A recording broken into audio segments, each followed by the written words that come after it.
Hashira swap! Is where I take a Hashira who's featured a certain arc and switch him out with another Hashira and see how it changed or affected the story. Wow, that is a tongue twister and a half. But basically, the last Hashira swap did super well. Like, you guys smashed the like button on that one.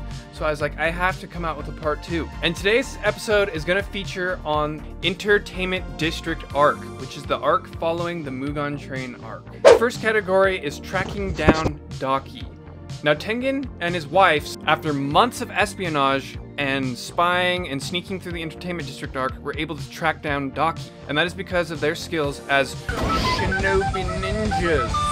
So, let's speculate to see just how hard or easy it would be for other Hashiras to be able to infiltrate the Entertainment District arc, find Docky, and track her down. First, I'm gonna start with the people who would probably have the hardest time tracking down Docky. And those two, for me, would probably be Iguro and Sanemi. Now, I feel like Iguro and Sanemi would struggle to find Docky or get leads on her because of their ugliness. Don't worry, guys. You're beautiful to me. You're beautiful to me. I feel like because the Entertainment District arc is so superficial, they would not want to talk to them because of their scars. You wanna know what got these scars?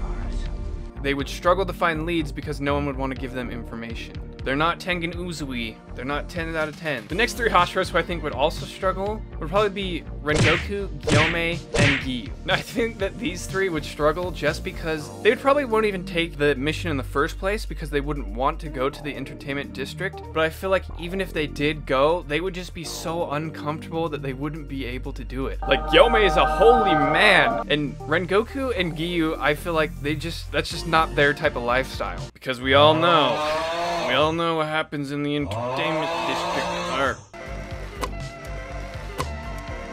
However, I think Mitsuri, Shinobu, and Muichiro would probably not have that much trouble in the Entertainment District arc, getting leads because of their looks and personalities. My next category is protecting people in the Entertainment District arc. Now, I feel like Tengen Uzui did a pretty good job about protecting people in the district. And I know a lot of people died, but I feel like you can't really blame Tengen because for most of them, he wasn't even there. Like, those ones were Tanjiro's fault. Other than that, I feel like some of Gyotaro's, like the scale of some of Gyotaro's attacks were just on a whole nother level. Like, did you see the Entertainment District after they were done with their fight? It looked like they played my mixtape.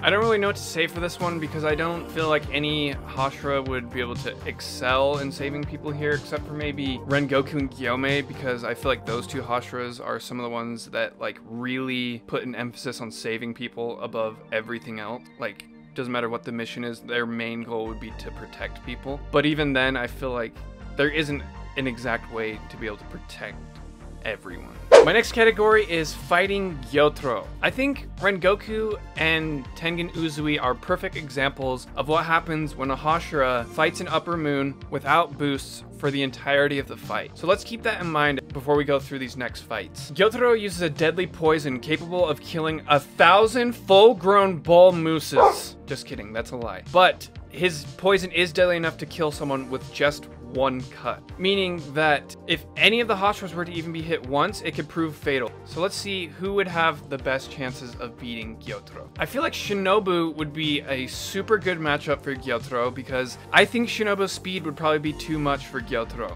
and her means of killing demon would also be too much because in the Entertainment District arc, Gyotaro got hit with a single poison-tipped kunai knife, and it was enough to slow him down considerably. So with Shinobu's speed and her means of killing demons, which is poison, which would be far stronger than the poison used in a kunai, she would probably be able to take him out. But another thing that you'd have to take into consideration is that Gyotaro is also really fast. I think Shinobu outclasses him still, but it's also a very physical fight, so I don't know if she would be able to dodge him probably. Gyome would also do really good because of his immense strength as well as his ability to have range because of his axe and flail. So fighting both Gyotaro and Docky at the same time would be easier because he has range, but the poison would still be a very, very bad factor. Now, Sanemi, Iguro, and Muichiro, I feel like would do really well against Gyotaro, but I think those 3 in particular would also refuse to bring help, so they would probably just go into the Entertainment District arc by themselves. And I feel like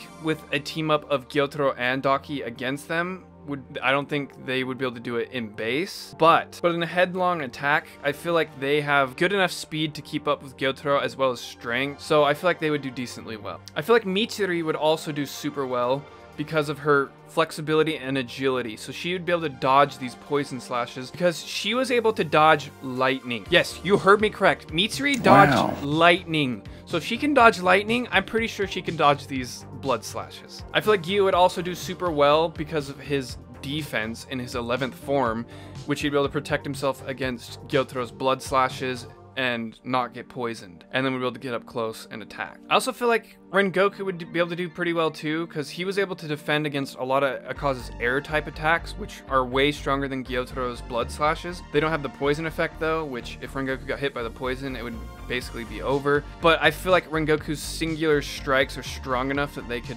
take out Gyotaro. It would just be a matter of dodging and extreme defense.